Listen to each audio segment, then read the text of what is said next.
Picture this, you're chilling on the couch, just enjoying the peaceful hum of your aquarium and watching all that vibrant life inside it.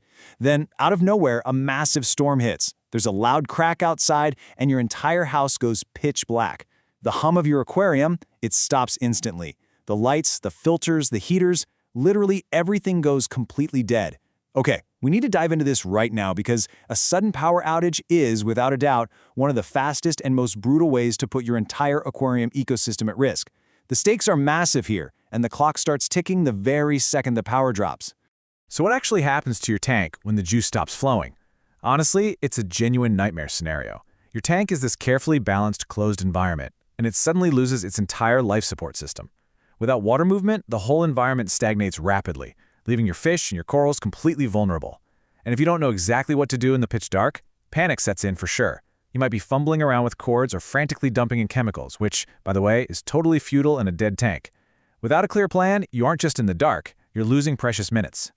But hey, don't worry because we are going to completely eliminate that panic today with a highly structured 5-step survival guide in this explainer. 1. When the lights go out. 2. The minutes matter checklist. 3. Choosing your backup power. 4. Temperature and filtration survival. And 5. Rehearse and maintain. By the end of this, you're going to have a rock-solid plan. Let's kick things off with step 1, when the lights go out. Understanding the enemy is always the first step to defeating it. The immediate threats in those very first moments of a blackout hit in a cascading chain reaction. It's like a domino effect. Step 1, mechanical filtration and aeration immediately stop, meaning the water is no longer breaking the surface tension. Because of that, step 2 kicks in incredibly fast. Oxygen levels plummet. Your fish are still breathing, obviously, but absolutely no new oxygen is entering the water. Finally, step 3, waste builds up. Your beneficial bacteria, the guys who normally process all that waste, well, they begin to die off without flow and oxygen. That leads to highly toxic ammonia spikes. This whole process happens so fast, often way before most owners even realize how serious the situation has become. Which brings us right to step 2, the minutes matter checklist. In the early stages of an outage, your ultimate goal is simply to buy time. You don't have hours to figure things out. You literally have minutes to stabilize the environment. You absolutely need a one-page physical plan kept right near the tank. Not saved on your phone, not on your laptop, a physical piece of paper. It should list the immediate actions needed to ensure oxygenation and stable temperatures. Write down your emergency contacts, your tank's volume, and the model numbers of your crucial equipment. Why? Because if you have to call for help or if a friend is watching your tank, they need those details immediately. And critically, you need to write down exactly where your replacement batteries and air lines are located. Because let's be real, you do not want to be hunting for a tiny air valve with a dying phone flashlight clamped in your teeth. Okay, moving on to step 3, choosing your backup power. Now that we have a plan, we need the hardware to actually pull it off. Setups differ wildly, right from a little 10-gallon freshwater tank to a massive 200-gallon saltwater reef. But a reliability-focused approach, that's universal. Let's look at your options. First up, battery air pumps. These are your most cost-effective frontline defense. They keep air stones running, which preserves vital oxygen and minimizes fish stress while you troubleshoot the rest. In the middle, we have UPS units, or uninterruptible power supplies. These act as a battery bridge. They provide short-term power to key devices like your filters or heaters until the household power comes back. Finally, generators. These are best for massive tanks or multi-day outages, but they require some serious planning. You've got to manage safe fuel storage, ensure proper ventilation, and be super careful not to overload your circuits. Now for step 4, temperature and filtration survival. Once you've got oxygen handled, temperature stability is your next big boss fight. This often determines just how severe an emergency becomes, especially if your home doesn't have consistent climate control.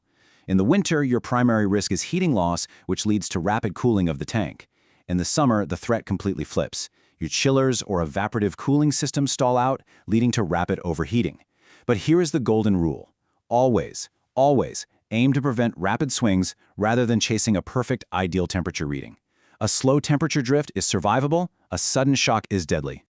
To prevent those rapid swings, here's the gear and the strategy you'll need. Have insulated covers or emergency thermal blankets ready to wrap the tank. That locks in its current temperature. If you live in a cold climate, you should absolutely have pre-tested backup heating methods ready to go. And as for filtration, if your power is out for a long time, the source material actually recommends an aeration-only approach. By just keeping the water oxygenated and strictly limiting any disturbance to the tank, you can physically protect your livestock and beneficial bacteria without stirring up any dormant, toxic waste. Now, this is a massive takeaway for anyone running canister filters, intricate sumps, or complex plumbing. Please, do not improvise in an emergency. Fumbling with hose connections, trying to reprime a dry siphon, or figuring out flow direction in the pitch dark while aquarium water is spilling all over your floor, it is incredibly dangerous. Improvisation literally leads to flooded living rooms and dead fish. You absolutely must know your restart routine by heart before the lights ever go out. Which leads us to our final phase, Step 5, rehearse and maintain. Having all this great gear is only half the battle. Guesswork is incredibly risky during an outage. You might be relying pretty heavily on smart plugs or Wi-Fi alerts to monitor your tank right now, which is great. But here's the massive pitfall. When your power goes out, your home Wi-Fi router is dead too. Suddenly, all those expensive smart alerts become totally useless. You need what we call a minimum viable monitoring setup. This just means keeping simple, low-cost, fully battery-powered thermometers and water quality monitors on hand. You need to be able to read the temperature standing right in front of the tank with a flashlight, completely independent of the cloud. Next, we need a specific maintenance checklist so your backup gear doesn't fail you under stress. Preparedness isn't just a one-time Amazon purchase, right? You need to test your battery air pumps on a regular schedule. Check your UPS charge levels to make sure the internal batteries haven't secretly degraded over time.